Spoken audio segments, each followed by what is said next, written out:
So we're gonna go to the Empire State this week. There's a real storm brewing, which would include me. I live in Ohio. There's a real problem going on there that they have a governor who's up for re-election for a third term. In New York, I think your term limited at 3 terms. I'm not sure if you can run for a 4th term, but I remember years ago George Pataki ran as he served 3 terms as governor. He's considered a pretty good governor, by the way, but the hell do I care? In any case, yeah, New York State has to elect a new governor this year, and Governor Cuomo is suffering from like record low approval ratings, but he's still running. And one of the reasons that people are thinking of him, why is he running at all? Is because it's very possible that Andrew Cuomo is going to be running for president in 2020. I don't really see why he, just on the face of it, he shouldn't, because, his dad was governor of New York. He's governor of New York. His dad ran in 1992 and got schlonged by Bill Clinton. Wouldn't be the last person that schlonged by Bill Clinton. But yeah, on the face of it, sure, there's no reason why he shouldn't run for president if he's been governor of New York 2 times. He's been attorney general of New York, but the performance hasn't been there. People are generally pissed at him, especially people in upstate New York. People like to forget that New York State is huge. You have the Adirondacks up north, Long Island. Of course, you have farm country. I think Binghamton is kind of farm country. I don't drive around a lot, so you have to excuse me if I leave out your part of New York. Buffalo and the western Finger Lakes region and all that. Was this Plattsburgh out there or something? Yeah, I know people from there. They hate Andrew Cuomo. Western New Yorkers hate him. Western New York is generally considered kind of the rebellious part of the state, and there's other people on Long Island that don't really like the way the state's going.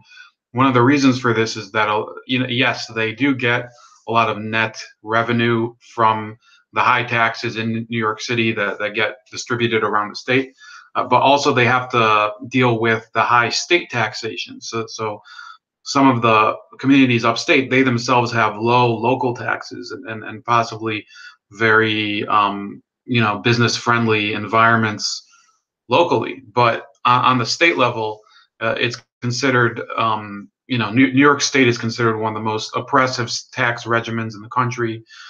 In rural areas, there's a lot of gun owners and I've talked to people from rural upstate New York. They cannot stand Andrew Cuomo. So, it's really become kind of a tale of 2 states. And we're going to get to some of the other divisions, not just across the state, but across the city of New York and across, hopefully this won't be too big of a dig, but if you didn't see this story, it's kind of funny. Some people will say it's offensive. I think, and I'm Jewish, I don't care, but Cuomo goes to a black church and he says Jews can't dance. I thought that was pretty funny. Not because the joke's funny, but because he obviously was pandering to a black audience, and remember that I think it's like 1.1 million Jewish voters in the Metro New York area. So he could be in a real bind when trying to. And there's a news story. I haven't even seen this, but Nixon is selling. So that we'll get to that soon. But yeah. Anyway, so he says, I want you to know, as a matter of full disclosure, I am a Catholic. Catholics basically believe the same teachings that Baptists believe. He said, we just do it without the rhythm, but we try. We're not as without rhythm as some of our Jewish brothers and sisters. So, he said that when I think this guy, Hank Scheinkoff, John Koff, a Jewish guy, was in the audience, and he was kind of swinging off beat to all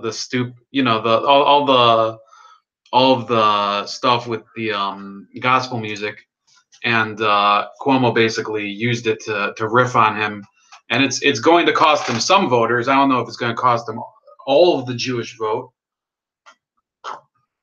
because a lot of them are too spineless to vote for anything that's not the Democratic nominee. But this complicates a race that's already a little complicated for King Andy, as I call him.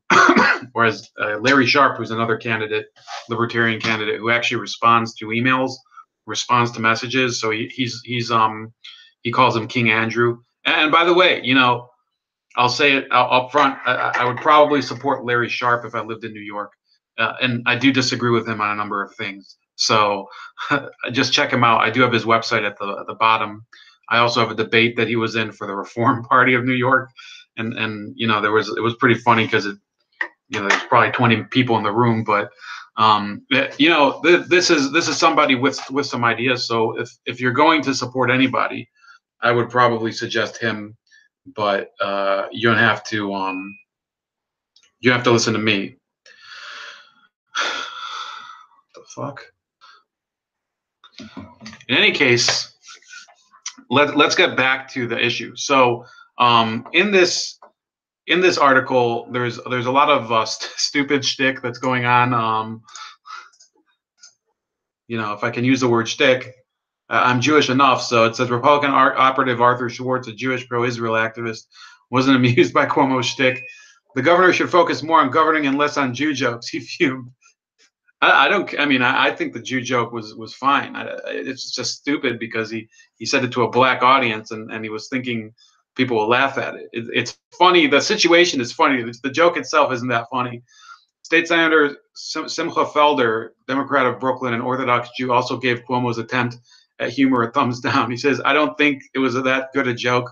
Felder said, "I can write better material." Cuomo spokesperson Donnie Lever said later about Cuomo, he was clearly poking fun at himself and one longtime friend who was in the audience. Cuomo's speech was intended to promote spending plans in the state budget due Saturday, and it noted that the state will pledge $500 million to clean up public housing, which is the largest commitment in state history. But Cuomo, who's facing a re-election challenge from Sex and the City star Cynthia Nixon, a fellow Democrat, also used the address to step up his criticism of the city housing authority, saying its decrepit projects were helping to breed criminals. He says they talk about the school to prison pipeline, where people fail in school, can't get a job, and wind up in prison. And so, well, he says it's worse than that because it starts before school. It's really a home to prison pipeline, he added. It starts in the neighborhood, it starts in the housing complex, and it starts many times in public housing. Cuomo also took a shot at his political nemesis, Mayor Bill de Blasio, who has refused calls to fire NYCHA, or I think it's NYCHA chair Shola Olatoye, over scandals including falsified lead paint inspections, broken boilers, and rampant drug dealing. "I am tired of politicians defending the bureaucracy of NYCHA rather than protecting the interests of the tenants," Cuomo said. So all of that got me to thinking. I've already looked at some issues with, and by the way, the New York Post also tagged Jews in their articles, so I don't feel like I have to do otherwise. Arjun is here. Thank you. He says, "Get that cough looked at, buddy, for an exorcism of the ghost of Hillary Clinton. If Cuomo loses, doesn't that hurt his chances in 2020? Well, that's why I say he shouldn't run. I think he's actually running a big risk here, which we'll get to later. What I would say right now is that the housing issue, which was buried at the bottom of the story, is really what should have been the headline. But obviously, you don't grab headlines by talking about on the national level by talking about housing crises. The fact is that they had to run the funny story about Cuomo and the Jews, but there's another story that didn't make my feed that it says Cuomo says NYCHA only fosters criminal behavior, and it was from the same day. And let me see. Does New York Post have comments? I don't think New York Post even has comments, but it's like nobody would have cared if it was only about NYCHA. And indeed, the NYCHA crisis, I watched a video about it. This town hall that was with Ja Rule, the failed rapper, or no, he wasn't a failed rapper, but he's a failed concert promoter. And I go through it. This is my latest article on the Hard News Network. Please check it out. I think I'll have to take this. So hold on a second.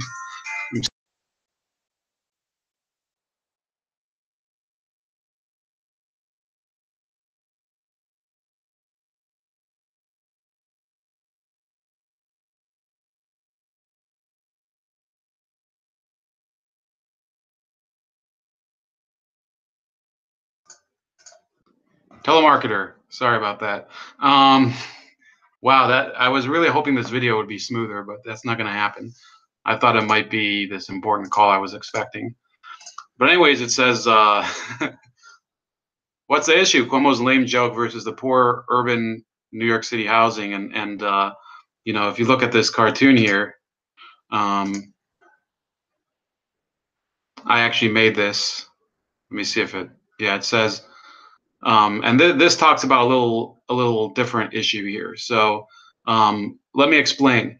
Andrew Cuomo, when he found out that Cynthia Nixon, who supports Bill de Blasio, was running, his ally Christine Quinn called her an unqualified lesbian, because Christine Quinn was a lesbian who ran for mayor of New York. And that was basically her platform, that she's gay. And yeah. And Nixon happens to also, I think, be gay. So, that was the first thing in the campaign, that Christine Quinn, when she found out that Nixon was running for office, called her an unqualified lesbian. So, the housing crisis, this is the debate going on, in my opinion. This is what they're really talking about. De Blasio says, I'm going to call the next public housing projects the lavender lattices. And then Cuomo says, I prefer Sapphic Gardens. And then Quinn says, I would say Indigo Gardens is the only acceptable name. And then Nixon says, I hope they know Diker Heights is already taken, because there happens to be a neighborhood in Brooklyn, I believe, that is called Diker Heights. Just so you know. In any case, that was an issue that you have Cuomo and de Blasio feuding, and much of it has to do with the Manhattan, or the Metropolitan Transit Authority, the big corporation that runs the subway and all of the other public transit in New York City. Some of it has to do with NYCHA, which is the New York City Housing Authority. And if you go through this article that I wrote, it exposes, it doesn't really expose anything, but it does aggregate it all together. That NYCHA, which is one of the oldest housing authorities in the country, it was founded in 1935. It's running a lot of these apartments that have very poor heating. This is the current head of it, Shola Olatoye. And, here's a whole list of it. It says only 15% of the personnel listed by NYCHA as having performed the paint inspections were certified by the Department of Housing and Urban Development. Olatoye's second in command, Michael Kelly, resigned in January as a result of the lead paint scandal. That's when they were basically telling the federal government that they were doing lead paint inspections when they never ended up performing them. And many of the people weren't even certified to do the lead paint inspections. The heating crisis in New York, which was this winter, was so bad that Bronx residents even had a town hall with Fox 5 local affiliate and erstwhile rapper and current failed concert promoter Ja Rule that included statements that this was, quote, nothing new. In May of 2017, NYCHA denied more funding to its inspector general, who had recovered. So he uncovered systematic fraud and abuse to the tune of $6.5 million in fraud over 2016 and 53 criminal cases. And they denied him more funding so he could uncover more fraud. And then it said, among the cases exposed by Yanussi's investigative group was drug dealing ring of 15 NYCHA residents as well as 3 employees using a NYCHA apartment specifically dedicated to transactions. Now, the reason that might be important is because NYCHA is actually out of apartments for occupants. So the fact is that some of these employees were withholding an apartment that could have been used to house somebody or a family and used it for drug dealing. So that's really, didn't Ja Rule try to kill 50 Cent a bunch of times? I don't think so. I think he tried to kill his career by doing stupid collaborations with Jennifer Lopez that weren't even good. Let me see here. I have to close this window. So, as for what's wrong with NYCHA, you're talking about an authority. This is a housing authority, and remember the word authority all the time. So they have 160,000 families on a waiting list. They officially have 400,000 residents. So 400,000 residents in a housing authority so these are all poor people mostly. In fact, it gets to the richer residents later. And then there's proof, and there's, well, I don't know about proof, but there are estimates that the real number of residents is 600,000, but a lot of them are not on the books. So 160,000 families are on the waiting list for NYCHA apartments. So you figure a family could be anywhere from, I mean, a family could be 8 people, a family could be 3 people, a family could be 2 people. So that could be up to 800,000, let's say 800,000 more residents waiting to get on the NYCHA, into a NYCHA apartment. So it's got me to thinking about what's the end goal of public housing, because I checked, and in 1930, and this is U.S. Census numbers, there were 6.93 million residents in the whole city of New York. And by area, New York, I don't believe has grown since then. I think New York finished expanding in 1960. They might have taken Staten Island, might have been absorbed, but it doesn't matter, because nowadays, as of 2017, the city has 8.62 million people. So it had a net gain of about 1.3 million residents. Okay, official residents, let's say. So, we're just talking about the city of New York. But originally, there were only 11,000 applicants to the NYCHA housing. Of course, they did expand the housing developments themselves. So originally maybe there were 11,000 people because there weren't that many developments. But why is it that there's now possibly 600,000 people who, let me see here, I think, was it 54?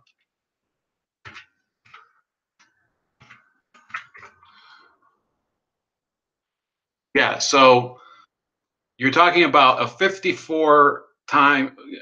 of 54, how many people are on NYCHA right now who are living in NYCHA houses. So 54 times as many people live on public housing now as when NYCHA first started in 1935, and 11,000 people applied for it. So are we talking, and this is compared to New York City, which is, their population's expanded by, about 25%, maybe less. Yeah, it is definitely less. It's only about 1.3, 1.5 million people. That's the expansion. So you're seeing more poor people living in the city. You're seeing more people who are living in these housing projects. You're seeing more people that are born into the housing projects, which is the real issue here. If you have people who continue to live in poverty throughout their lives, or are born into poverty, and this is not just me talking. It's Governor Cuomo. It's public housing advocates. Okay, people who have very different political beliefs than me. They know that these are places, they're breeding a lot of future delinquents and criminals and people who are going to fail in the system, or the system is going to fail them. It weighs on the educational system, but the housing issue is what we're going to focus on for the moment. And I found some stuff, and this is what people have to understand is when I do research, when I write an article, I don't go to the Heritage Foundation. I don't go to, the Cato Institute. I don't go to anything libertarian or conservative. I try to find the ones that I like best are local news, sometimes academic papers, and especially, sometimes liberal think tanks. And I think local news, which I've already mentioned, is the best source, at least for the news reports. Okay, for the news reports themselves, local news is fine. You don't really see too much spin on it because you need people in a local news broadcast or paper article. You do need people who are residents who are going to continue to read it because they're up against the industry right now. They can't. Local news needs readers right now because we're living in a global world. So it's a real issue for them. So that they have to maintain at least some integrity, even with a little bias. So then I went and looked. The Investigative Fund, which is a very left-wing group, left-wing meaning that it constantly publishes things against Donald Trump today. I guess that's what it needs to be considered left-wing. But they reported in one of their articles that 33% of shootings in the city of New York are on a NYCHA property or within 500 feet of it. So you're talking about, people are talking about gun control, which I was thinking about rolling some gun control into here, but we're not going to have time.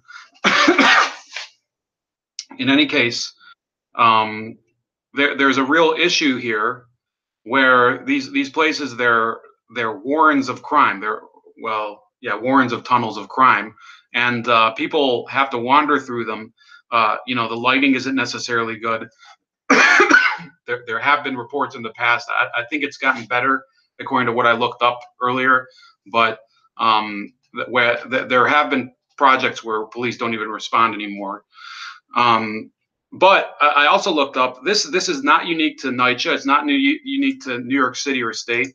I looked up, there's several scandals. One of them is in Buffalo, also in New York State, where a director stole grant money and gave it to her son, who also worked there.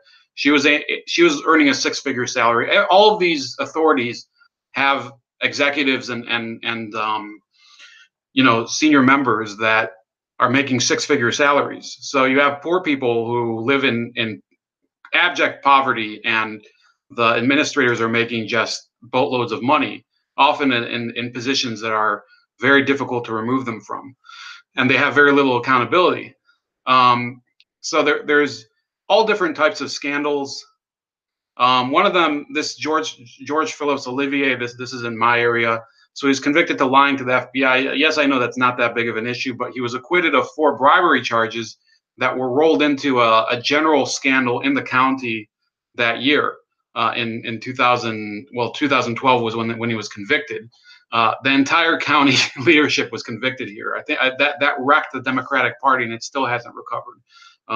Jimmy DeMora, who was the boss of the Democratic Party here for over 20 years, went to prison for hookers and blow and all the good stuff, which a lot of it was purchased by people like my dad and my mom and things like that. So just taking our tax money and using it. So there's a lot of, anywhere you live, and if you guys, I know Arjun doesn't live in the U.S. Maybe he has a different experience with public housing authorities, but you can look at any of these public housing authorities around the country. Usually they'll have some sort of scandal like this. Here's one from Boston where they rigged inspections of apartments in order to avoid HUD accountability. So HUD is the federal government Department of Housing and Urban Development. In East St. Louis, which is in Illinois, not in Missouri, it was so bad from 1985 until, well, I got to fix that, but 2017, it was under full control of the Federal Department of Housing and Urban Development. Problems, by the way, I can edit this, so how about, now I'll edit it afterward, but yeah, I found my own typo. So there's problems including rats, gun violence, aging structures, and more. So here's another piece of corruption on the federal level and the local level. Fannie Mae board member and Atlanta businessman Edward Perry and Atlanta Housing Authority Chair Renee Glover, they rigged the sale of 4 pieces of Housing Authority land at below market prices to Perry. The arrangement was never properly addressed by law enforcement, and after being forced out with a $325,000 golden parachute, Glover received her own seat on Fannie Mae's board while Perry chairs the executive committee. So, you know, these are people who are still at it, and nothing's happened, and people know that they did something that was, you know, just not clean. Baltimore Housing Authority. This is something I found from the For Real News, or the Real News. I do the For Real News, but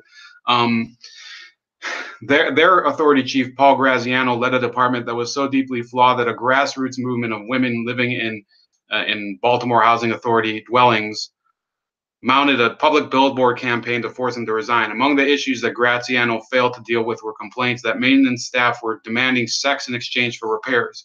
Graziano had a $220,000 annual salary and received $116,000 in severance pay. Meanwhile, residents complained of rat infestations, toilets leaking into a kitchen, and no heat and other insufferable conditions. So, you know, people like to make fun of the poor and say, oh, they're too lazy or whatever. Well, this is still an issue because people are, but whether you think the poor deserve it or not, you're paying for shitty housing for poor people, and you're expecting them to do well under those conditions. And I think people have a right to be pissed off when you know, you have a housing authority where women are being told, well, if you don't have sex with the maintenance staff, they're not going to fix your problems. You have Reven Starkiller. What's going on? Benvindo. I hope I said that right. In any case, Reven Starkiller is from out of town, let's say. I don't know if public housing is better in Brazil, but I'm hoping that you don't have to trade blowjobs to get your house painted. So why is it easy to make public housing corrupt? Well, you have maintenance staff that are union, so it's hard to fire them. The residents are all poor and they don't have a lot of influence. It's not like they can campaign necessarily to change anything because they're kind of at the mercy of the city. Also, I think that in certain conditions, the city can kick them out and harass them or do various things to them to intimidate them. You're basically living on city property.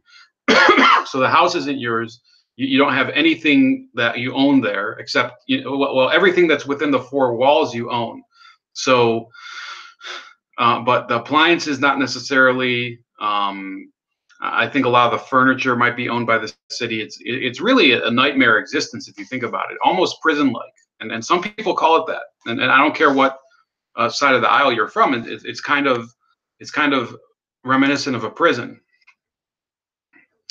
Here, public housing has no maintenance at all. Every year there are news of public housing buildings collapsing. It just happened in my town last week. Yeah, that's in Brazil. You know, I saw City of God, and it was. I always wondered if it really is like that in Rio. So, you know, that is a movie I think people should watch because it does concern public housing. By the way, in the fucking movie, the government builds them some fucking houses, and then they turn into shitholes. So, one of the real issues here is that De Blasio. So, who owns the responsibility for NYCHA? Well, technically, it's Mayor De Blasio and Olatoye, Sholo Olatoye, the head of the housing authority. But they do receive hundreds of millions of dollars of funding from the New York State government, which is in Albany, not in New York City. Albany is the capital of New York. For those of you who are not from the U.S. and don't know that, New York City is not the capital of New York State. Albany is, which is, I think, over 100 miles north. And then, so they receive from the state government, and they receive also from, I think they have some deals with Citibank. So there's some private arrangements where Citibank gives money to it. And then there, of course, there's a Department of Housing and Federal Housing and Urban Development, which is the federal government. But NYCHA itself is the leadership is appointed entirely by the mayor. There's 7 board members that are appointed by the mayor for 3-year terms. It's not a democracy. So you have 600,000 people, 400,000 of them officially, living basically in a kingdom or a principality ruled by the mayor of New York and his administrator, Sholo Latoye. So in reality, public housing is the opposite of public interest. People don't get their rights and concerns addressed. This heating issue, it was never properly solved. It could be that some of those heating technicians were arrested in those in that wave of scandals last year. So who knows? Did Arjun have to leave? Police doesn't do anything. Yeah. In any case, there's an. So I came up with a different idea, okay? And if you guys like it, good. If you don't, I mean, that's also good. You can also suggest your own ideas. So I propose that NYCHA be disbanded and broken up into community associations under the 5 borough presidents. There's 5 boroughs in New York City. That's the Bronx, Manhattan, Queens, Brooklyn, and Staten Island. I'm not from New York again. For those of you that joined late, I'm from Ohio, but you know, there's 5 boroughs to the city. So you would break up NYCHA to 5 different boroughs, and then you'd basically, the assets would be sold at a share price to the residents of the projects. There would be minimum and maximum quantities of shares to be owned permitted for each resident of the project. So you wouldn't necessarily have to own, only one share unit or share portion of that new entity, but you couldn't own tons of it because we're not trying to make this into a corporation. Not at this point. I think it's better for people to be able to have a little ownership first, and then at a certain point, maybe they'll progress to the point where it can actually be traded like any other commodity or like any other publicly traded company, where the shares are traded or sold, bought and sold on the market. Then the shareholders would elect the board chair of their borough housing association. Okay, so it would be fully democratic within the borough. Or perhaps create a larger assembly. These boards would then represent residents and consult them about matters concerning infrastructure, health, and security. If found delinquent, these officers can be removed at shareholder meetings. The basic duties of these associations will be to manage the budgets for maintenance and upkeep of the housing properties in the manner of a condo association. But they want to own entire units of housing, because we're not trying to make this private housing yet. It should be public housing, but public housing owned by the residents and not owned by the city. If the housing associations choose to form internal police forces, as NYCHA once had, it used to have a police force of its own. They should recruit a volunteer police force, probably made up of shareholders that are screened for criminal ties. The NYPD, that's New York Police Department, would still have jurisdiction over the new properties, but would coordinate activities involving low-level crime like vandalism with the volunteer forces.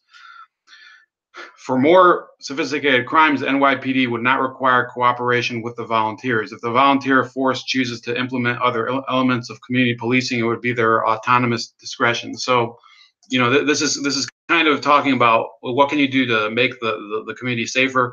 Probably give a little more authority to people that are already there and are looking to prevent crime and make it safer for the residents. And some people might look at this as libertarian. Some people might look at this as communal.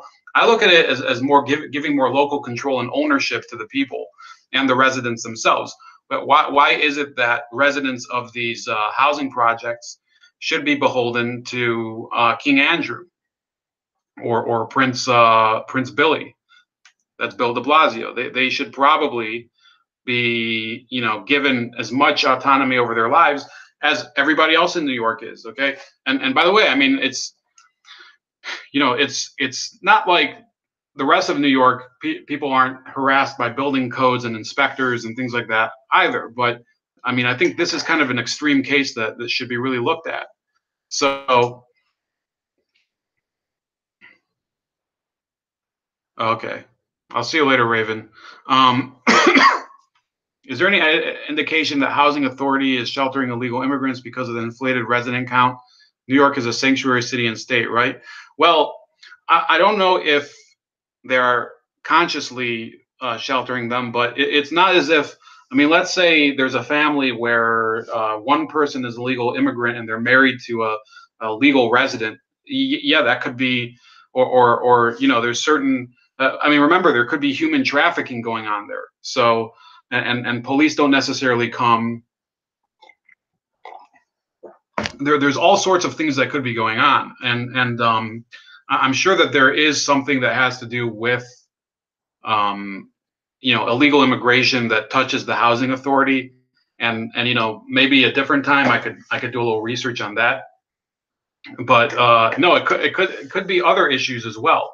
Remember that in some of these you're not actually allowed to bring a boyfriend or girlfriend because there's occupancy limits, or there's numbers of people that are allowed to be there, because you have to register who lives in the apartment. It's not your home. It's actually like you're living in the dorms to a certain extent. So if there was an inspection and you did fail the inspection, you could be fined, I think, and in some cases kicked out. But in the article itself, and I brought sources from WPIX, which is New York's local TV. I even include an example of there's people who live in these NYCHA apartments who have six-figure incomes. One of them was even a millionaire, and it was something like 1,500 people. So these are people who they originally probably had lower incomes and they qualified for NYCHA, and then later they got jobs or found streams of income that were higher, and they never gave up their NYCHA apartment. And it's a difficult process to get somebody kicked out of NYCHA if they don't violate the rules. It's supposedly their home. They didn't buy the home, but it's supposedly theirs. And unless you violate some sort of statute, you're still allowed to live there. These people also they do pay rent, even though it's a very, very low subsidized rent. So if they keep paying their rent and they're able to do everything else that you need to do in order to still qualify for NYCHA, then a lot of these richer residents are able to stay there. So yeah, you have a number of issues here. You have the issue of people don't have control of their lives there, either because of criminals or because the NYCHA itself doesn't maintain the houses, both because of the lead paint and the heating and sometimes the plumbing and the roofs. I saw a lot of stuff about roofs there. I didn't include it, but the reason the article isn't longer is because I didn't include a lot of the other things that I found. People are basically living a hellhole existence in the largest city in the U.S. That's why De Blasio, when he ran for mayor, he had a speech that he called "The Tale of Two Cities." He ripped off the title to Charles Dickens's novel, "The Tale of Two Cities." I think that was also about poverty in London, and it was a very successful campaign tactic. But he's been full of shit. If he really wanted to make it one city, he should probably try doing something like something like what I was talking about, this banning NYCHA, making those, actually giving these people the freedom and privacy that they need. Now, going back to the actual politics at the moment in New York State, let's rehash. There was a whole unqualified lesbian incident, and it appears that now Cynthia Nixon is selling merchandise that says unqualified lesbian on it, kind of like the nasty woman rhetoric in New York. So this is something, that type of thing.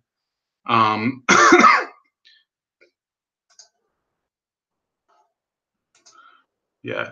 So that type of thing could actually take off and hurt her in the city of New York. So Let's see here. Yeah, it doesn't even zoom in. This is whack. I'm not buying one of these. I'm qualified lesbian. So in any case, um, look, the race is already off to a bad start because Cuomo and Nixon, who are both supposedly progressives, they feed off of this identity politics bullshit. So you have here, even though Cuomo has given New Yorkers basically free college for anyone who qualifies, so she calls him a fake progressive and a bully. But I don't see, I don't see what her point is. I mean, he's pretty progressive if you really think about it. Um, she says, while slamming the state's budget progress and Cuomo's priorities, Nixon, a longtime public education advocate, noted that we have gross inequities across the system, tying income inequality to flaws in the state's public education system.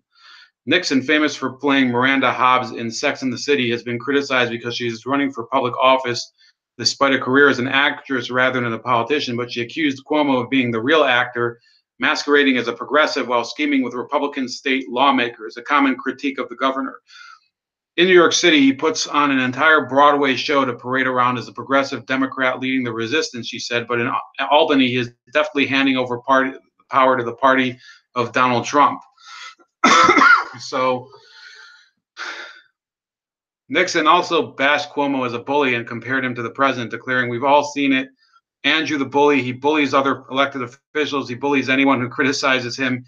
He even bullies the media with his reference to your small questions. But worst of all, his budgets bully our children and our families by shortchanging them, by boxing them in, by denying them the opportunities they are owed." It reminds me of that behavior we see from Donald Trump every day. So she's clearly, now look, I've said I don't support Cuomo. I don't support Cynthia Nixon. I don't live in New York State, but I think that the whole thing with the unqualified lesbian was funny. It doesn't matter. Cynthia Nixon cannot claim that she's gonna defeat Cuomo on the basis of the fact that one of his cronies insulted her.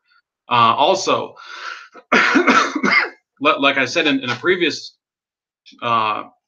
broadcast, Cuomo is kind of progressive. There's a lot of policies that he's promoted that are they're pretty progressive. They might not be as progressive as Cynthia Nixon, but I mean, what does she want him to do? Does she want him to put on basically a Viet Cong black pajama uniform and crawl through a tunnel and kill some villagers? How progressive does she want it? In any case, like I said, I did share a number of links. You can go to them. There's Larry Sharp for New York. There's also, I did share the website for Cuomo for New York, just to be fair, I guess. Not that I probably wouldn't vote for him. So here's Andrew Cuomo. And they don't really have platforms yet. So, don't expect much at this point. But okay, so in the final couple minutes, I'm going to go through what's the outlook from here. So the primaries in September. Cuomo at the moment is still the favorite, but there's a lot of progressives that are bandwagoning onto Cynthia Nixon. If Cynthia Nixon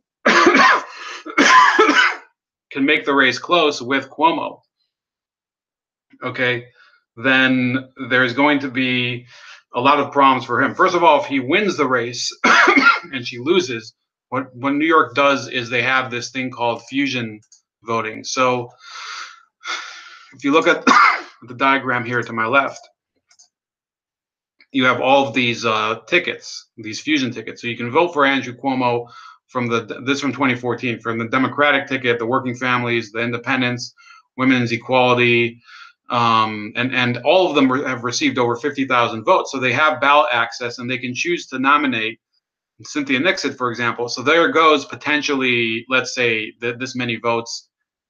It could be more. Let's say that this one they stay with Cuomo, but let's say this one that goes with Nixon, that's 53,000 votes that he loses. So his margin of victory gets narrower. The Republican Party is not going to have a very strong candidate this year, according to most prognostications. The Conservative Party might nominate the Libertarian. So, there's plenty of options right now for a four-man race, four-man/woman race because of Cynthia Nixon.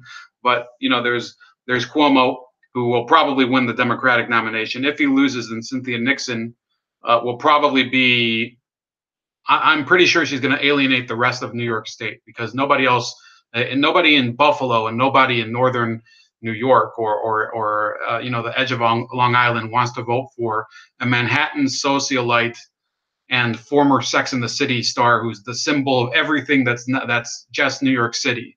So I think for her, it's also gonna be a tough race if she wins the nomination. But even if she doesn't win the nomination, she probably could go into the rest of the race running against Cuomo on one of the alternative tickets, one of the third party tickets against Cuomo, and then the race becomes really between Nixon, Cuomo, and then the Republican candidate and Sharp, and that'll be a pretty interesting contest. It'll probably show how for real the idea of multi-party and beyond two-party democracy is.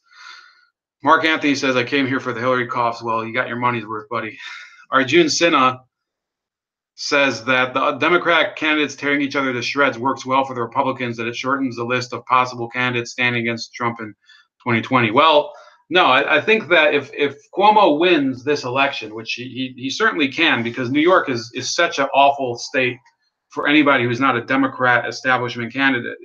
Remember, Wall Street has already donated millions of dollars to Cuomo and for PACs that are supporting Cuomo. So he has a huge advantage over everybody, including Cynthia Nixon. So, no, I think I'm still predicting he'll probably win the race. But, the truth is that even if he wins the race, he's going to have a problem convincing people in 2020 that he's actually earned the right to be president, because, there's going to be a lot of people in New York State that are going to be genuinely pissed off at him for, getting elected to a third term and then ditching Albany in favor of running for president. So, he's also going to be very, very unpopular out. Let me tell you something. For those of you that aren't from the United States, Mark Anthony, I think, is. So you might know what I'm talking about. Candidates from, and hear me out for a second. White northern candidates from the Senate or or anywhere have done very poorly with the Democratic Party since John F. Kennedy. You had in 1964, Lyndon Johnson won. He was a Southern Democrat. Then in 68, it was Nixon. He was a Republican from California. 72 again was Nixon. Nixon defeated Hubert Humphrey, who was a Northern Democrat from Minnesota. In 72, he defeated George McGovern, who was I'm from Wakanda. Well, Wakanda forever. I don't know. So did you see Mark Anthony? Did you see the video of Killer Mike saying that in Wakanda they had guns? I thought that was pretty funny. But let's keep going here. So 72 was George McGovern, who was from South Dakota, not exactly, it's kind of the North, lost by a huge margin. Then the next Northern Democrat to run was 1984. Walter Mondale was just crushed by Ronald Reagan. 1988 was Michael Dukakis, same thing. He was from Massachusetts. Then 92, of course, was Bill Clinton. Then you have the next guy would be in 2004. You had John Kerry from Massachusetts. That was the next Northern Democrat to be nominated for president, also destroyed. Then you had Barack Obama, and then you had Hillary Clinton running from New York. So since John F. Kennedy, look at all these Democratic nominees who have run for president, who were white people from the North. You have Hillary Clinton, John Kerry, Michael Dukakis, Walter Mondale, George McGovern, and Hubert Humphrey, all of whom lost. All of them lost. Hubert Humphrey also because the Democratic Party was split in two. The Southern Democrats voted for a different candidate, George Wallace, who was a segregationist. But you know, the Northern Democrats with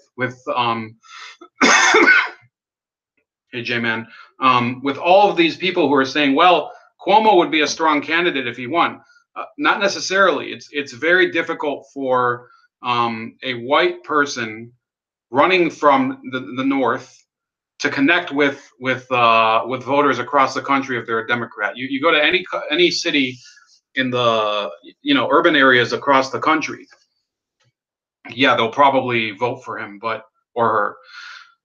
I mean, Cynthia Nixon could run for president, but if you look at many of these rural states, if you look at the South, they've just done horribly. So that's about it. Sweet Speaks, thanks for tuning in, but I am about to log off. So, please watch from the beginning. I think it might be interesting to you because of the issue of public housing. So that's it. Tune in, by the way, before I go. First of all, check out all the different links I have to my new social media, Gab especially. There's my new Discord. There's also, what else do I have? Steemit, BitChute. Check out all of that. But look, at 9 p.m. Eastern time today, we're going to have a chat with somebody, libertarian lesbian, concerning maybe even Christine Quinn, concerning Christine Quinn and all this. But no, we're going to talk a little about the issues of identity politics and what drives people. Is it individual choices or is it communal decisions? Is it like an identity issue? So take it easy, and we'll see you then.